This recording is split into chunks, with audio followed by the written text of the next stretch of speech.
Hello. చెప్పమని. అమ్మా తిన్నావా?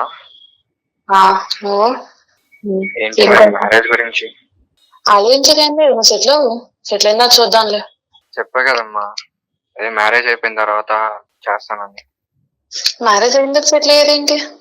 సెటిల్ అయితేనే మ్యారేజ్. ఇప్పుడు నువ్వు రెస్పాన్సిబిలిటీస్, తమ్ముని చదివించాలి, అమ్మని చూసుకోవాలి, నాన్నని చూసుకోవాలని ఆ 2 lakhs నువ్వు అవి చేయాలంటే ఇంకా మ్యారేజ్ చేసుకుని ఏం చేద్దామని? ముందు సెటిల్ అవుతారా చూద్దాంలే అవన్నీ. అలా అనుకోమ్మా, నీ జాబ్ వస్తే నాకు జాబ్ వచ్చినట్టు ఫీల్ అయ్యా, నువ్వు సక్సెస్ అయితే నేను సక్సెస్ అయినట్టు ఫీల్ అయ్యా. ఎలా తీసుకోగలమ్మా నేను?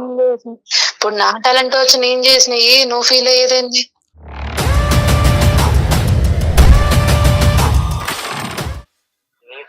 అంటే నేనే హెల్ప్ చేయలేదంటావా? ఒక రెజ్యూమే పంపించేసి సెట్ చేసేసినట్టున్నా నన్ను.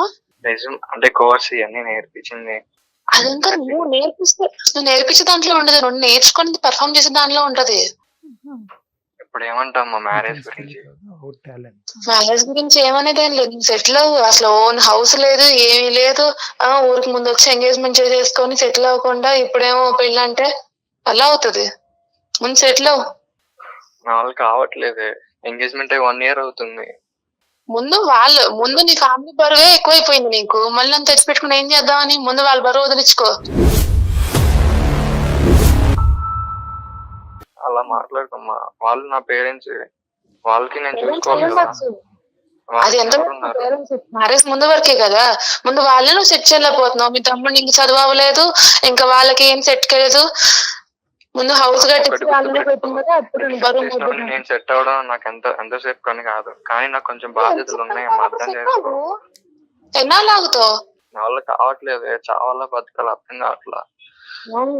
నీ ఇష్టం, అది నీ డెసిషన్. అయినా అసలు నా ప్యాకేజ్ ఎంత, నీ ప్యాకేజ్ ఎంత? ఇప్పుడు ఎవరైనా రేపు పొద్దున మ్యారేజ్ చేసుకొని నీ ప్యాకేజ్ ఎంతమ్మా, నీ ప్యాకేజ్, మీ ఆయన ప్యాకేజ్ ఎంత అంటే ఎలా చెప్పుకుంటా చెప్పు? ముందు సెటిల్ అయితేనే కదా. మ్యారేజ్ అయితే తర్వాత నేనే చేస్తానమ్మా. ఆలోచించు. వాళ్ళ కోసం నువ్వు నన్ను ఆపడం కరెక్ట్ కాదమ్మా. వాళ్ళ కోసం అంటే ఎట్లా? నువ్వు వాళ్ళు ఇలా ప్యాకేజ్ అడుగుతారు, మీ ఆయన పొజిషన్ ఏంటి అలా అడిగితే మాత్రం చెప్పాలి. నాకు ఏదో ఇష్యూ వల్ల నేను జాబ్ మానేయాల్సి వస్తుంది, అప్పుడు నీ ప్యాకేజ్ తో పిల్లలు ఎలా పెంచుదామని పెళ్లి చేసుకుంటా అంటున్నావు. మ్యారేజ్ అవ్వగానే 3 or 4 months లో డెఫినెట్ గా నీకన్నా ఎక్కువ తెచ్చుకుంటాను. ఇప్పుడు పెట్టే టైం పెట్టి సెటిల్ అవ్వు, అప్పుడు చూద్దాం తర్వాత సంగతి. ఇంకా సొల్యూషన్ దొరకదేమమ్మా. నేను సుమన్ టీవీ నుంచి అందమైన జీవితం ప్రోగ్రామ్ లో సార్ ఉంటారు, కళ్యాణ్ చక్రవర్తి సార్ అని మేము మాట్లాడండి ఒకసారి. అతని ఇంట్రడక్షన్ కూడా పాపం చేయలేదు, ఎంత డల్ అయిపోయాడంటే మాటలు కూడా రావట్లేదండి. అమ్మా స్వాతి, నమస్తే అమ్మా. నమస్తే సార్, చెప్పండి సార్. బాగున్నావమ్మా? బాగున్నాను సార్. అమ్మా సారీ, నీ పర్మిషన్ లేకుండా మేము బ్యాక్గ్రౌండ్ లో అంతా వింటూనే ఉన్నాము గోడ చాటున, కానీ ఏంటంటే తప్పలేదమ్మా, తప్పనటువంటి పరిస్థితిలోనే మేము ఇలాంటి అవతారాలు ఎత్తవలసిన పరిస్థితి ఏర్పడుతూ ఉంటుంది. ఇప్పుడు ఏంటంటే ఇది చాలా బాధ కలిగిస్తుందమ్మా. అంటే నాకు యాజ్ ఏ ప్రొఫెషనల్ అవనియండి, లేదంటే జయ గారు యాజ్ ఏ సోషల్ పర్సన్ అవనియండి, చాలా బాధగా ఉంది. అంటే ఆడపిల్లలు అంటే మేము ఇంకా పూర్తిగా నీ స్టోరీ వినలేదనుకోండి, నువ్వు మాట్లాడిందే ఒక 5-10 నిమిషాలు. ఆడపిల్ల ఇంత క్రూరంగా ఆలోచించగలరా? అంటే ఇంత కఠినంగా క్రూరం అనేది తప్పు మాట ఏమో, క్షమించండి. ఇంత కఠినంగా ఆలోచించగలరా?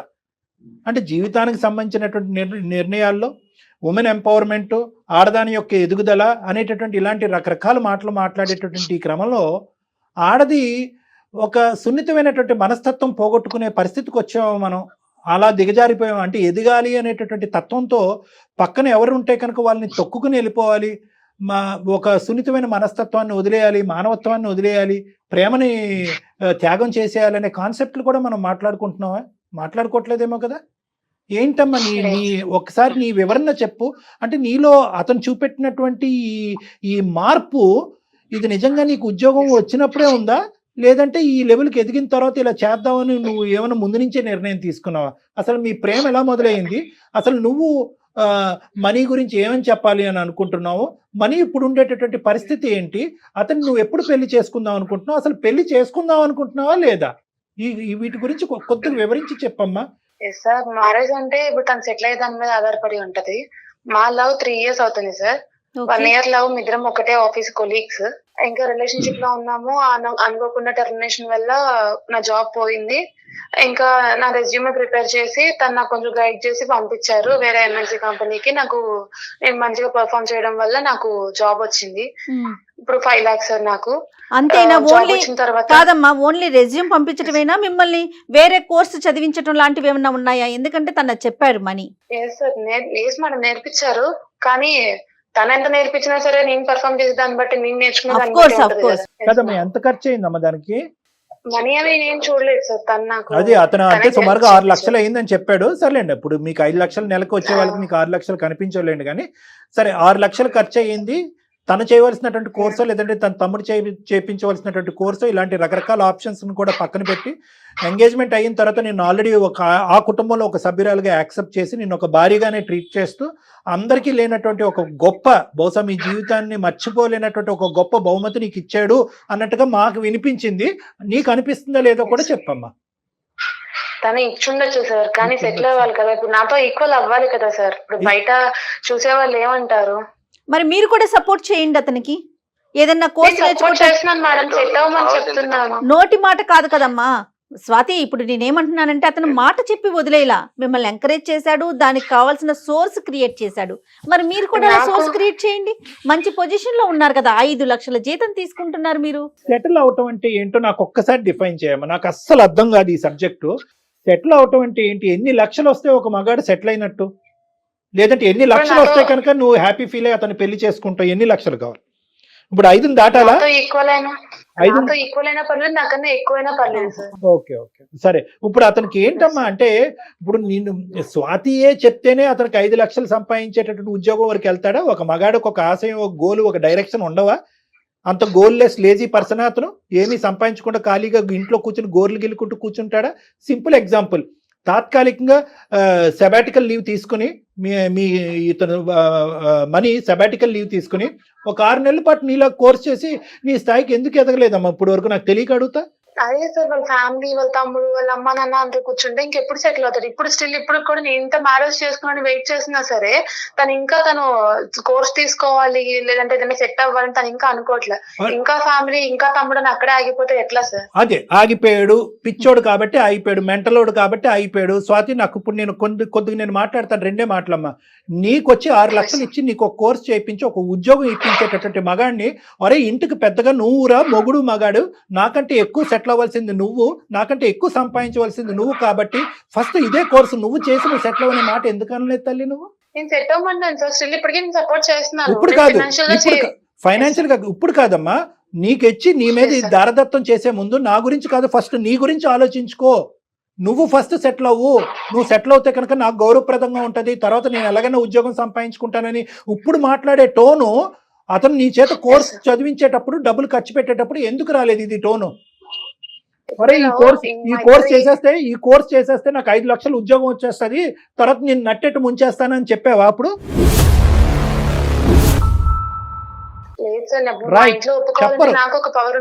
చెప్పరు, మీరు చెప్పరు. ఎందుకంటే మీకు కావాల్సినవన్నీ ఆ దో అనే మాట నేను అన్నగాని మీకు కావాల్సినవన్నీ కూడా తీసేసుకున్న తర్వాత ఇప్పుడు ఆ మగాడిని ఇప్పుడు టిష్యూ పేపర్ కింద వాడుకుని రోడ్డు మీద వదిలేసి ఇప్పుడు ఆడు పిచ్చోడు అయ్యాడట్టున్నాడు. నీ బాయ్ ఫ్రెండ్ పిచ్చోడట్టాడు. మీ ప్రేమ నిజమైన ప్రేమేనా స్వాతి, లేదంటే ఇదేమైనా కల్పితమైన ప్రేమ, కండిషనల్ ప్రేమ? నేను చేసుకున్నామనే ఉన్నాను సార్, తను సెటిల్ అవ్వాలంతే. ఏం సెటిల్ అమ్మా? నాకైతే ఇది కండిషనల్ కల్పితమైనటువంటి ప్రేమ. నువ్వు రాసుకున్న టెక్స్ట్ బుక్ లాగా నాకు అనిపిస్తుంది సెటిల్మెంట్ అనే భాషతో. మీరు రాసుకునే ప్రేమ కథ పేరు సెటిల్మెంట్. సెటిల్ అవుతేనే ప్రేమ, లేదంటే లేదు, అంతే కదమ్మా. అయినా నాకు తెలియగలుగుతాను, ఎంగేజ్మెంట్ వరకు చేసుకున్నటువంటి తల్లిదండ్రులు నీ ప్రభావం వల్ల వాళ్ళు కూడా అదే భాష మాట్లాడుతున్నారా, లేదంటే వాళ్ళు కూడా మీ అందరూ ఒకే మూకుమ్మడిగా ఇదే విధంగా ఆలోచించాలనుకున్నారా? మీ పేరెంట్స్ ఏమంటున్నారమ్మా? వాళ్ళు బానే ఉన్నారు సార్. నేనే ఇప్పుడు వాళ్ళు ఓకే చెప్పారు కదా అని చెప్పని నేను ఇప్పుడు ఛాన్స్ తీసుకుంటే రేపు పొద్దున అందరి ముందు చులకన అయ్యేది నేను తనే కదా సార్. కాదమ్మా, నీకు 5 లక్షలు వస్తున్నాయి, తనకి 2 లక్షలు, 7 లక్షలు చాలవా మీ ఇద్దరి జీవితానికి? టోటల్ ఫిగర్ ఆలోచించట్లేదు అమ్మాయి అండి, ఈ ఫిగర్ దాటాలి మేడం. నేను జాబ్ మానేయాల్సి వస్తుంది, అప్పుడు తన 2 lakhs రన్ అవుతుందా మేడం? అవ్వదు కదా. కాదమ్మా, తను ఇంతటితో ఆగిపోడు కదా. నువ్వు 1 lakh 2 lakhs ఆగిపోయావా? నువ్వు 5 lakhs దాకా వెళ్ళలా? రేపొద్దున తను కూడా వెళ్తాడు. No Swathi, no Swathi, this is not about figures అమ్మా. I don't think so. ఇది ఎన్ని సున్నాలు ఉన్నాయి, 5 పక్కన ఎన్ని సున్నాలు ఉన్నాయి, 2 పక్కన ఎన్ని సున్నాలు అనే కాన్సెప్ట్ కాదు.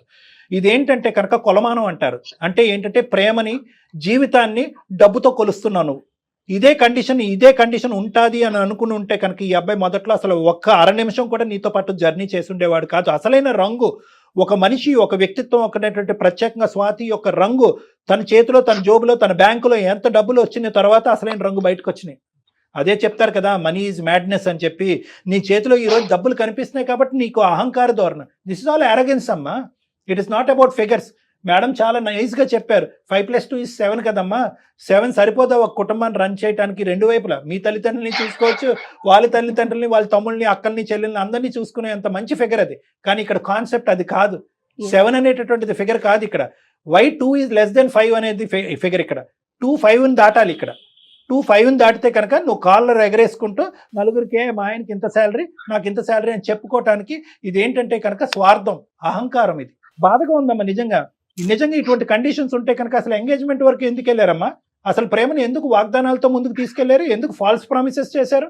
ఇది డబ్బుతో ముడిపడినటువంటి వ్యవహారం, శాలరీతో ముడిపడినటువంటి వ్యవహారం, ఉద్యోగం ఒక స్థాయి యొక్క ఇదే. కానీ ఏమండి మనీ ఇప్పటికొచ్చి సెటిల్ అవ్వలేదండి, మనీకి ఉద్యోగం లేదండి, ఎన్ని అవకాశాలు వచ్చినా కూడా ఇటువంటి కథలు 1,00,000 వచ్చినాయి అందమైన జీవితానికి. అప్పుడు మేమే చెప్పాం, ఒరే మనీ నువ్వు ఫస్ట్ సెటిల్ అవరా, నువ్వు ఉద్యోగం సంపాదించరా, నీ బ్యాంక్ బ్యాలెన్స్ కొంత చూపెట్టరా, అవతల వాళ్ళకి నమ్మకం వస్తుంది, కుటుంబ సభ్యులు నమ్మకం వస్తుంది, అప్పుడు వాళ్ళే నీకు రెడ్ కార్పెట్ వేస్తారని చెప్పిన సందర్భాలు బోల్డ్. మనీ ఏమైనా బాధ్యత లేనటువంటి మనిషా? నీలాంటి మనుషులు నలుగురిని పోషిస్తున్నాడు అక్కడ, వాళ్ళ బాధ్యత తీసుకుంటున్నాడు. నువ్వు అది కూడా డిలీట్ చేయమంటున్నావు. కళ్యాణి గారు అదే డిలీట్ చేయమంటోంది. తన డిలీట్ లో ఉన్నది ఫస్ట్ ఆ నలుగురే. ఏంటమ్మా వాళ్ళు ఉండకూడదా అంటే? ఇప్పుడు ఒకప్పుడు చెప్తున్నాను నేను, ఒక ర్యాండమ్ ఏంటి సైలెంట్ అయిపోయావు స్వాతి, మాట్లాడాలి. ర్యాండమ్ నేను ఒక హైపోథెటికల్ క్వశ్చన్ చేపిస్తున్నాను. నేనే నా పలుకుబడి, నా ఇన్ఫ్లుయెన్స్ ఉపయోగించి నెక్స్ట్ 2 days లో నాకు చాలా MNCs తో కాంటాక్ట్స్ ఉన్నాయి. నేను వాళ్ళ వైస్ ప్రెసిడెంట్స్ తో కూడా మాట్లాడగలను. నేను రేపే కావాలంటే కనుక మనీకి ఉద్యోగం వేయిస్తాను. 5 లక్షలు కాదు కదా, 6 లక్షలు వచ్చేటట్టు చేస్తాను అతను CV, అతను లేదంటే నా పలుకుబడి ఉపయోగించి. మరి తర్వాత ఏంటి, నెక్స్ట్ ఎజెండా ఏంటి నీది? మీరు రెడీనా మరి? ఓకే సార్, జాబ్ వచ్చింది. తను మరి వాళ్ళ ఫ్యామిలీ పరిస్థితి ఏంటి సార్? గడు గుడ్ ఏం కాదు. ఏం చేయమంటావు? వాళ్ళ ఫ్యామిలీని వదులుకోమంటావు? ఫ్యామిలీ ఓకే, ఫ్యామిలీని వదులుకుంటాడు. మీ అమ్మ నాన్న వదులుకుంటావా? తమ్ముడు కదా చూసుకుంటాడు. నాకంటే మా పేరెంట్స్ ఇంకెవరు లేదు, నేను ఒక్కదాన్ని. తనకంటే వాళ్ళ తమ్ముడు ఉన్నాడు కదా, చూసుకుంటాడు. మరి ఇతని బాధ్యత కాదా? ఇంకెవరు చూసుకుంటారు? నువ్వు అట్లా రిక్వెస్ట్ చేయమ్మా. నువ్వు ఇంకెవరు చూసుకుంటారు బాబు, అమ్మ తల్లి రిక్వెస్ట్ చేయమని. ఏం మాట్లాడుతున్నావురా నాయన? అంటే తల్లిదండ్రులు 2 పిల్లలు ఉంటే చిన్నోడిదే బాధ్యత, పెద్దోళ్ళు చూసుకోరమ్మా? పెద్దోళ్ళు చూసుకుంటారు. మనం ఇప్పుడు బ్యాంక్ బ్యాలెన్స్ సార్ అంటున్నారు, బ్యాంక్ బ్యాలెన్స్ పెడతాను ఉంటది రేపొద్దున అని చెప్పని. ఇప్పుడు లేడీస్ కి సేఫ్టీ అనేది ఇంపార్టెంట్ కదా మేడం. ఇప్పుడు రేపొద్దున కన్సీవ్ అవుతాను, నేను జాబ్ మానేసి ఇంట్లో ఉండాల్సి వస్తుంది, అప్పుడు పరిస్థితి ఏంటి మేడం? తన 2 lakhs తో సెట్ అయిపోయింది అంటారా? అంతా మీరు కొంచెం ఆలోచించండి మేడం, మా వైపు కూడా. తప్పకుండా అమ్మా, ముందు చూపు ఉండాలి. కానీ ఇంత ముందు చూపా, ఇంత ఫార్వర్డ్ గా ఆలోచించేది ఎవ్వరు కదమ్మా. ఇది నాకైతే ముందు చూపుగా కూడా అనిపించట్లేదు. ఇదేదో పెద్ద నువ్వు అంత దూరదృష్టితో దయాదృష్టితో నేను చూస్తున్నావు నేను అనుకోవట్లే. కానీ ఇది ఒకటే ఏంటంటే బియ్యంలో రాళ్ళు ఏరటం. ఏ విధంగా నేను ఈ రోజు మనీని వదిలించుకోవాలి? ఎందుకంటే నీకేంటంటే కనుక దూరపు కొండలు నూలుపు అన్నట్టుగా నీకు ఇంకా పెద్ద ప్యాకేజ్ ఉండే వాళ్ళు కావాలి, తక్కువ బాంధవ్యాలు ఉండేటటువంటి వాళ్ళు కావాలి, ఇన్ఫాక్ట్ తల్లిదండ్రులు లేనటువంటి ఒక అనాథ అయి ఉండాలి. ఇప్పుడు ఈ కండిషన్స్ తో అయితే కనుక బహుశా ఏంటంటే నీలాంటి వాళ్ళు ప్రేమ అనేటటువంటి దాంట్లోకి వేరే అబ్బాయిల్ని, అమాయకమైనటువంటి ఇలాగ నోట్లో నాలుగు లేనటువంటి ఈ మనీ లాంటి అబ్బాయిల్ని ఉచ్చిలోకి దించకండి అమ్మా. 2 చేతులు ఎత్తి దండం పెడతారు. చచ్చిపోతారు వీళ్ళు, దుంకి చచ్చిపోతారు. అలా అనుకుంటే నేను ఎప్పుడు వేరే వాళ్ళని లవ్ చేసి వెళ్ళిపోవచ్చు, ఏదో గొడవ పెట్టుకొని. కావాలనుకున్నా కాబట్టి వెయిట్ చేస్తున్నా, ప్యాకేజ్ పెరగాలని వెయిట్ చేస్తున్నాను. సెటిల్మెంట్ కోసం వెయిట్ చేసావు నువ్వు. అతను పావు అమ్మా ఒకటే ఇక్కడ క్లియర్ కట్ గా మాకు ఏం అర్థం అవుతుందంటే కనుక అమ్మా, మొదటి నుంచి నువ్వు ఒక పక్క నుంచి మనీని ప్రేమిస్తూనే ఉన్నావు, ఇంకో పక్క నుంచి నీ ఎజెండానే ఉంది. ఫస్ట్ నీ ఎజెండాలో మొదటి మెట్టు ఏంటంటే కనుక నువ్వు సెటిల్ అవ్వాలి. అది మనీ ద్వారానా, మనీని ఖర్చు పెట్టా ఏంటి అన్నది నాకు తెలియదు, కానీ ఫస్ట్ నువ్వు సెటిల్ అవ్వాలి. నువ్వు సెటిల్ అయిన తర్వాత నీ ఎజెండా నెంబర్ 2 ఏంటంటే మనీని పైకి లాగాలి. అంటే ఏంటంటే మంచిదే, ఒక అమ్మాయి ఒక అబ్బాయిని లాగాలి అనుకోవటం అనేటువంటి తప్పు లేదు. కానీ దానికి ప్రేమకి పెళ్లికి ముడిపెట్టడం, అందులో ఎంగేజ్మెంట్ అయిన తర్వాత అనేటటువంటిది నేరం. ఇది 2వ ఎజెండా.